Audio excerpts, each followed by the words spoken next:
Hi everybody, this is my Gibbon's Chapter 1 screencast reflection. The title of the chapter is Scaffolding Language and Learning. My name is Kevin Straub and I made a little presentation for us to follow for the reflection.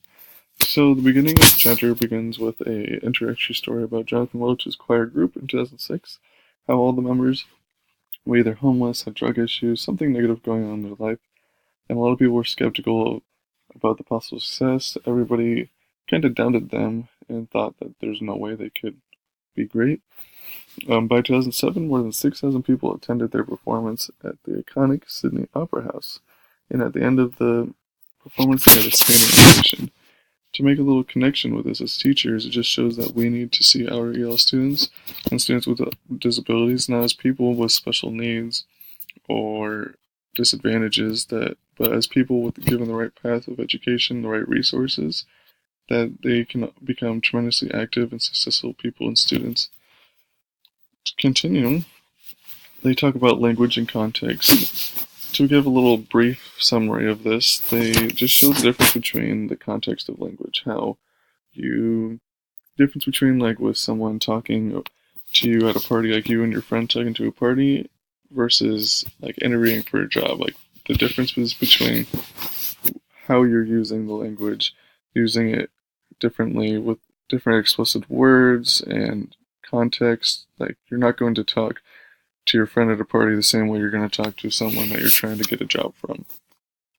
Then he continues talking about the process of meaning making, how native speakers of English have had this process of developing the here and now language to developing a more explicit and abstract ways to refer to things in content, while EL students have this disadvantage because they haven't had this background, that they have to immediately jump into trying to form explicit and abstract ways to refer to things in content, which can really hinder them and give them possibilities of falling behind their peers. That gives a little solution is that they need to have ongoing language development across the whole curriculum. And that like we as teachers are not simply just content creators or content feeders, that we are also English language development teachers as well.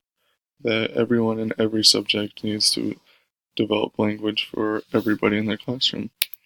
And then continuing, they give you three different models of teaching, views of teaching. The one is the empty vessel transmission model, where the teachers just transmit their skills and knowledge into quote unquote empty minds of the students. There's a lot of critiques about this one. And then there's the progressive model, where the learner is placed central of the education process, and education is a matter of inquiry and thought. And then the last one is one that they get really in depth with, is the alternative model, Vygotsky's, I think that's how you say it, sociocultural theory, is how like teachers and students together collaboratively teach students assistively. They go from giving them a bunch of support and giving them all like everything that they need, and then eventually setting them up so that they can do it individually and giving them the right tools to be able to eventually do it by themselves. And then it gives you two kind of ways to do it with scaffolding and then high challenge and high support classroom. Scaffolding is kind of what I just went over, how you give them tools and resources to develop their own thought depending on their level of where they're at with the English language. So like it can be from basically just letting them write the essay in their mother language or their native language, or as simple as just like writing the first sentence of each paragraph for their essay to help them kind of guide them what they need to be writing about.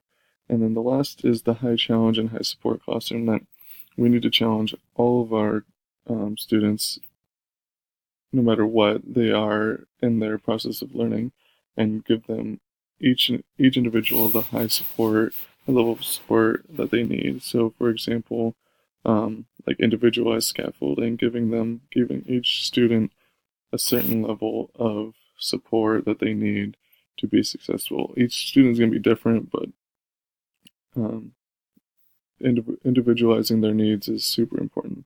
So that's pretty much the whole chapter. I know I've gone way above 3 minutes. I'm into 5 minutes now, so that'll be the end of my little reflection. I think it was an awesome chapter and really kind of helped me visualize what really scaffolding and helping our EL students might look like in the classroom.